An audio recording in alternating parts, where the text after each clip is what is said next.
Thinking Aloud. Conversations on the leading edge of knowledge and discovery with psychologist Jeffrey Mishlove.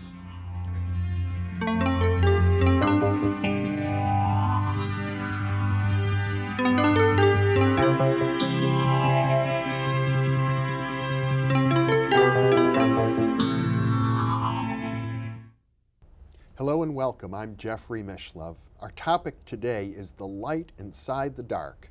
And with me is John Tarrant, who is both a teacher of Zen Buddhism and a Jungian psychotherapist. Dr. Tarrant is on the faculty of the Center for Integrative Medicine at the University of Arizona at Tucson. Welcome, John. Thanks, Jeffrey. It's good to be here. It's a pleasure to be with you. You make a very interesting distinction, which is fundamental to your work, the distinction between spirit and soul. It's a classical distinction, I think, in the Western tradition, but in some ways, I think it's also a distinction which is relevant to your two professions, that of a psychotherapist in the Jungian tradition on the one hand, and a teacher of Zen on the other. Well, I think somebody said that most ideas are really autobiography in disguise, and so I have these two interests. I think that we've been a fairly outwardly directed culture, and so when we look inside, we tend to think there's only one thing in there. And one of my thoughts is that it'd be good to look inside carefully and see some of the range of ways of being in the spiritual world, and the two great forces that I've written about are spirit and soul, and these are, as you say, old terms. Well, I myself would associate spirit with the idea of, that clear, pure consciousness of infinity, awareness of enlightenment that Buddhism is so eloquent about, even though they, I don't think, have the same concept. Yes, I think so. I think there's a natural, maybe even evolutionary tendency in humans to love the spiritual, and I think it's there in childhood, and that it's what orients us towards eternity and gives us an axis in life, so that we somehow are confirmed in the sense that life is worthwhile and means something. And spirituality gives us our sense of a link to nature and to something larger than our small selves. And then there's a sense, I think, in our culture that spirituality without a soulful connection can be very ungrounded, that it's almost like airy-fairy, or everything is goody two-shoes or something. You emphasize in your work the importance of the wild side of nature, the parts of us that seem inappropriate at times are perhaps the most crucial. Yeah, I think of meditation as being treating our mind like a national park where we don't strip mine it, and we don't it's not good for anything. We don't use it particularly for a conscious purpose, but nevertheless it feeds us, and when we attend to our inner life, then I think it breathes oxygen through the rest of our lives. And to go on from that, I think that what I'm calling soul is that part of us that just loves life and has the pleasure of life and the voluptuousness of life. And I think that's a necessary balance, for spirituality can get too pure, and then we start telling other people what to do, and pretty soon we have an inquisition. And isn't the soul also perhaps related to the anguish and the pain and the bitterness of life as well? Well, that's a great Western tradition. The love songs of the troubadours were all about longing and loss, and many people think of them. That's the way soul comes through poetry and grief and melancholy. But also there's a kind of voluptuousness in that. It's like opera, where there's this wonderful drama and people dying and suffering. And I think that we can appreciate our pains as well as our joys. Well, it reminds me in a way of blues music, which is sometimes the saddest, but also the most joyful. Yes, indeed. Yeah, and there's something very consoling about that. So that's a feature of of the soul. It's what the soul gives us, story and the connection between our hearts and those sort of invisible threads that bind us together and make us love each other. And yet its soul is in love with what's transient and passing, and so soul is always going to, in some way have to deal with loss. And when you write about the experience of bringing consciousness to the darkness that we find within us in our dream life or in our memories of childhood, or when we take a good look at our own character, you describe that in a way to point out that the darkness itself bears within it the seeds of enlightenment. Yeah, I think so. I mean, I think it starts out with a fairly simple point, which the old Chinese Zen masters made, which is that, somebody asked one of the teachers, "What's your enlightenment?" And he said, "When I'm hungry, I eat. When I'm tired, I sleep." That, or carrying water, chopping wood. That sort of consciousness that in the midst of very ordinary activities, there's a kind of grace and a beauty when we do them with great attention. And then we can carry this, if it's there in ordinary activities, it's also there in our worst moments, that somehow the eternity, the presence of the eternal is always there. And we can perceive it. And sometimes our worst moments are a kind of initiation to whatever the next level that is possible for us. Well, and I think perhaps in our culture there's sometimes a tendency towards perfectionism, towards not wanting to really come to terms with our worst moments or acknowledge them. But you point out that we all have them. Yeah, but as far as I can tell, if you're human, it comes with the territory. And we will suffer, and also we'll have joy. And to the extent we can be easy, I suppose, and have compassion with and love our lives during the dark times, then the joy just comes naturally and is its own kind of blessing. And especially, I suppose, as we grow up as children, when we're just learning about the ways of the world, we're going to make mistakes. We're going to do things that we will later be embarrassed about. But there's no other way we learn. Well, yeah, we're always, if we're doing anything important, we're beginners at it. Because I think it was T.S. Eliot said, I always know how to write the poem I wrote last, and the new one I don't have the tools for. And I think the great issues in life are all like that, really, that if we're really explorers and visionaries, or even if we just really want to be fully human and vividly human, then we're often in unknown territory, and we need to love being in unknown territory, I think. There's a phrase in Zen Buddhism called beginner's mind, which refers to that sense of being on the edge of the unknown as kind of an ideal state. Yeah, well, what we know, gets us a bad cup of coffee, and but what we don't know, and if we don't know, we're open, we're trainable. The universe can train us and teach us, and in some way that if I already know, I've closed off my life in some way. And we know that. I mean, every time somebody asks me for my opinion on something and I give it, somehow I'm always a bit disappointed with what I said, because even if I say something intelligent, I've narrowed it. And it doesn't mean we don't speak, but it means that there's a great, wide kind of field consciousness we can be present to that doesn't need to evaluate quite so much, narrow things. Yeah. Well, I gather you're getting now to sort of the paradox of Zen, and maybe the paradox of life, that as one becomes a teacher of Zen, a person of knowledge, one simultaneously becomes naive or awake to the newness of each moment. Yeah, I think so. I think that we have to have more and more letting go. The more we know, the more we have to, in a certain sense, we have to open our hands and let the knowledge flow through like water. Because if we hold on to something, if I'm feeling a terrific peace and then I start holding on to the peace, I'm left with this grasping in my mind, and I'm not left with the peace. But if I just let the peace go or the joy go where it will, it might take me into sorrow, and maybe that's good. Maybe that's the deeper joy. Well, in spiritual practice, as you work with it, is basically meditation. It's sitting. Yep. And in that practice, you have to just take whatever comes up without having a cherished outcome.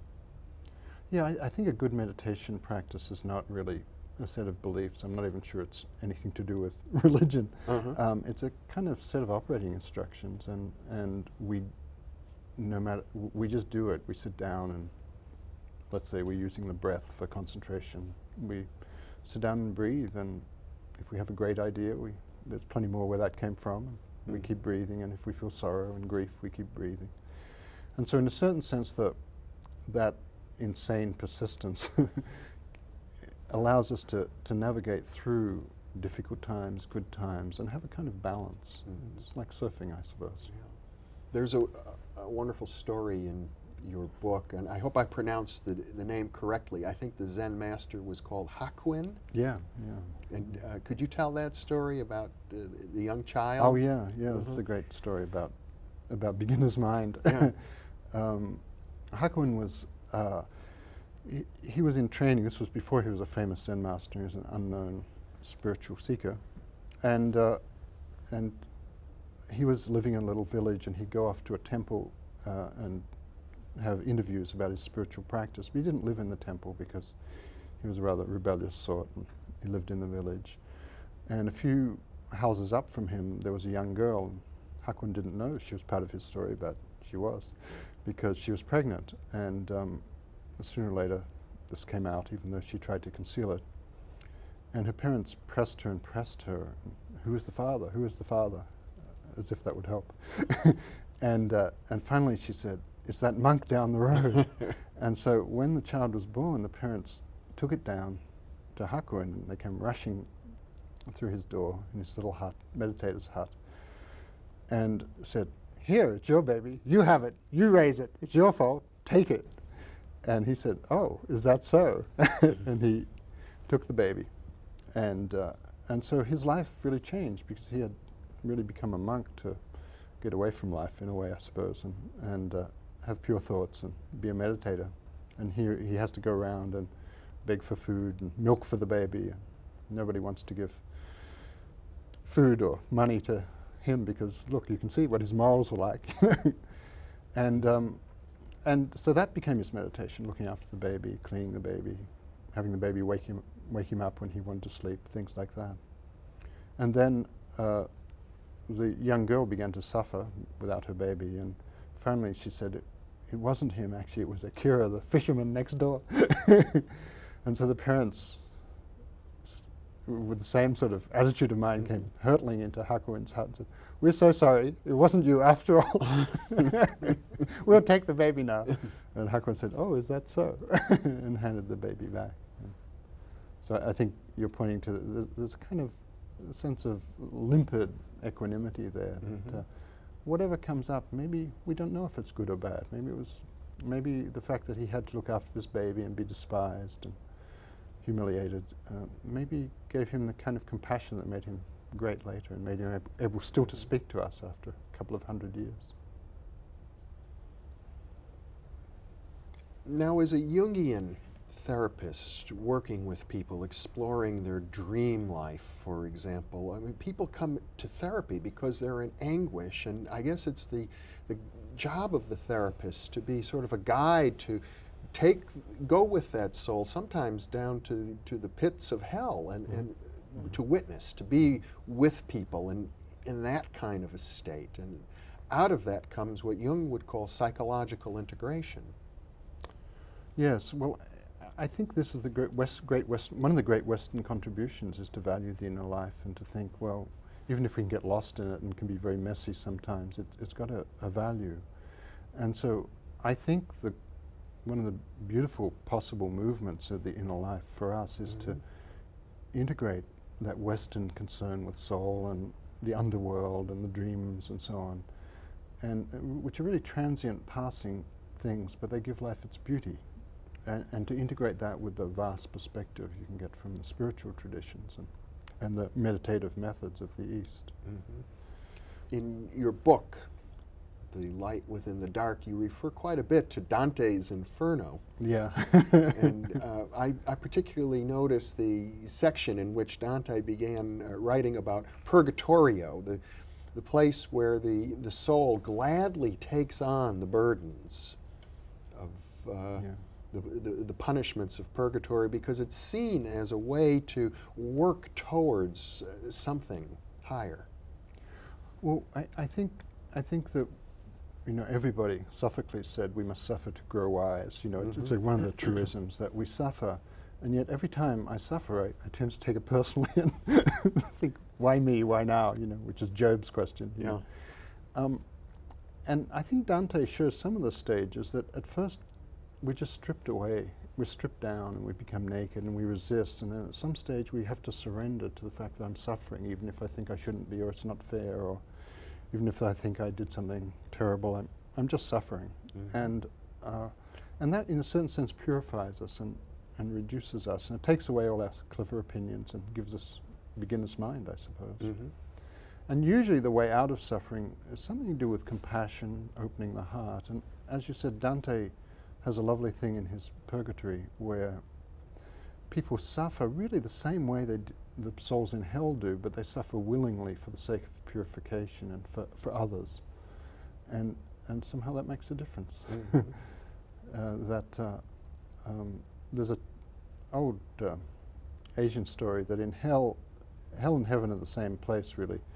And there's a delicious, in hell there's this delicious banquet, and everybody's given these long chopsticks, and they're too long and they can't feed themselves, and they're always fighting with each other and jabbing each other with the chopsticks. And in heaven they're issued the same equipment, but they feed each other across the table. It seems like Dante has that sort of understanding that hell is to be narrowed too much into our consciousness, have too small and self-centered a view. Well, I like that story because it seems to embody the Buddhist perspective that it doesn't matter whether you're carrying water, chopping wood, or experiencing angels dancing on your shoulder. That it's all just an arising of different experiences. They're all natural phenomena. Yeah. Magic is also a natural phenomenon. Yeah, I think so. I think if there is grace and beauty and meaning to life, then it's got to be in every moment, and we just can't escape that. And so it's a matter of finding it. I think I can tell a story that comes to mind that somebody told me, and it was somebody who was working with pain, chronic pain, and one of her patients had told her, and he was a truck driver, and he'd driven his truck off the road and crashed, and he was sure he was dying, and he died. He left his body. It's one of those experiences, and the steering wheel was crushed into his chest, and he felt such enormous peace, and he felt somehow at home in the world, and like his life was all right. The things he couldn't bear about his life were okay, and the things, and he wasn't clinging too much to the good things either. He was just complete. And then people came along with the ambulance and the jaws of life, took him out, and he came back into his body, and he said he felt such loneliness then. So that sometimes the dark experience can open us up to the wider sense of life that we have, and take us out of our small concerns, and act as a kind of shock. And then I suppose his experience was, of somebody who just learned to play music by beginner's luck, and now he'll have to practice and learn to play it by skill. Well, there is, as I recall in Christian theology, a statement to the effect of folks saying that the greatest pain of all is having been to heaven and then leaving. And I suppose that's something that comes up in meditation and Buddhism and in many, many traditions. We don't stay in those heights when we achieve them, and yet every other moment of our life is still just as real to us. Well, I think the whole Western Romantic movement with the idea that childhood is the spiritual time and we lose it, which is everything from Wordsworth to Proust, holds that thought. I think though that we do find the meditation traditions give us the ability to find the eternal magic, not just in the high moments. I mean, there are stories of people who got enlightened by seeing peach blossoms, which is very nice and romantic, but it's also rather voluptuous, you know, and it's also rather, you know, there's that sense of the pleasure of life there. And there are people who had great enlightenment experiences when their leg was broken, or somebody heard a horse pissing, you know, things like that. You know, somebody was resting on a famous Japanese story. Person was resting after a terrible battle on the beach and heard a flute. You know, it's sort of lyrical, but then there's the battle there. You know, there's all the blood and the death, and it's always with us wherever we are. And you know, another wonderful phrase that comes from the Zen tradition, I think, that you refer to is called the stink of enlightenment. Even the best, most exalted experiences have their pitfalls. Yeah, but it's true, isn't it? There's nobody more painful than a recent convert in any tradition, you know. And we have these wonderful experiences that are just given to us if we open to them and pay a little attention to our lives, and sometimes even if we don't, you know. And then we tend to sort of build these huge systems around them, but the experience is just this naked, raw experience of what it is to be human at its best. And probably the less systematic we are about it, in some ways, the better. And in fact, the old Zen story, it was called the stink of Zen, that somebody who's had an enlightenment experience is really a nuisance for a while. I gather that in the training of Zen teachers, this is an issue that needs to be dealt with. Oh yeah, you know, I tell one story in the book, I think, about a fellow who had this rather large enlightenment experience, and it just brought him to his knees, and he was just on a lawn on the East Coast, and he could see the light shimmering off the Atlantic and felt at one with all beings. And when he could walk again, he just rushed in to see his Zen teacher, told him all about it and gushed about it, and the Zen teacher said, "Oh, don't worry, it will pass." Which is that same thing, that we can be like Icarus. We have a good idea and then we take it too far and then we crash. The brightness can become overwhelming. Yeah, and I think we want to cling. I think there's a natural rhythm to life, and we want to cling to what's good in us and the brightness and the purity and our virtue, and then gradually that builds up some darkness. And since nothing is still, you know, we have to move on, and one way we move on is by getting hit by fate in some way. Yeah, there's a sense, I guess, in which the very act of being a seeker, of desiring enlightenment or clinging to the idea that one might become enlightened, having the discipline is somehow a self-contradiction. One has to get beyond that stage. Yeah, there's a great paradox, because we suffer and then or even we see joy and we want more of it, and so we struggle, we develop a practice, and you know, whatever it is, meditation, say. But then if we're trying to get somewhere, we're devaluing where we are, and we're not open to seeing the treasure right here. And that's one of those great paradoxes of that we have to try to become wiser, but trying itself doesn't make us wiser. It's a kind of accident that fate gives us. And I guess what you're pointing to here is the sense that it's always right here now in the moment. There's never anywhere else to be. Well, it's got to be, you know, we are the people, now is the time, as the great old sage said, you know. Yeah. So it can't be anywhere else, because if any particle, if life really has virtue and meaning and spirit, if eternity attends us, then it has to attend us in the bathroom as well as at the state banquet, you know. Well, John Tarrant, this has been a delightful half hour. We've had a chance to explore the heights and the depths, and somehow to come to a sense that that just being present to whatever arises is the appropriate place for us, even inappropriateness. Especially inappropriateness. Thank you so much for being with me. Thank you, Jeffrey. And thank you for being with us, and please check your program listings for part 2 of our 2-part program on the light within the darkness.